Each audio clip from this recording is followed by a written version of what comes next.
மகர ராசி நேயர்களை பொறுத்தவரையில் நல்ல உயர்வினை தரக்கூடிய மாதம், சுபங்கள் நடக்கக்கூடிய மாதம், திருமணம் போன்ற நல்ல நிகழ்ச்சிகள்லாம் நடக்கக்கூடிய ஒரு காலம். படிக்கக்கூடிய மாணவர்களுக்கு அவங்க கனவிலும் எதிர்பாராத நன்மைகள் எல்லாம் நடக்கும் இந்த ஒரு காலகட்டத்தில். உங்கள் மனசில் சில இறுக்கங்கள் காணப்படலாம்.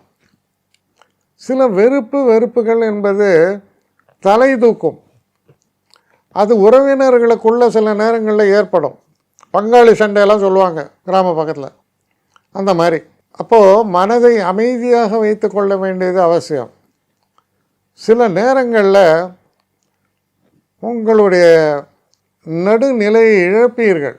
இதுக்கு முக்கிய காரணம் 5ஆம் வீடுங்கிறது புத்திஸ்தானம், அங்கே செவ்வாய், அதை சனி பார்க்கிறார்.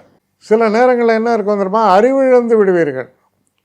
ஒரு கோபம் வருது, அவனை போய் ஒரு அறை அறையணுன்ட்டு போகிறீங்க, ஒரு அறையோடு விட்டால் பரவாயில்ல, 10 அறை அறைவீங்க. இதுதான் நம்முடைய பேலன்ஸ் தப்பி போகிறதுன்னு சொல்கிறது.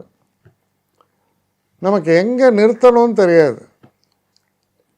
அப்போ யாருக்கு அல்டிமேட் பிரச்சனை? உங்களுக்கு தான். அதனால் உணர்ச்சி வசப்படக்கூடாது, மனதை கட்டுக்குள் வைக்க வேண்டும். அந்த மாதிரியான கோபங்கள் உங்கள் ரிலேஷன்ஸுக்கு சுற்றி இருக்கிற அந்த ஒரு ஏரியாவில் உங்களுக்கு வரலாம்.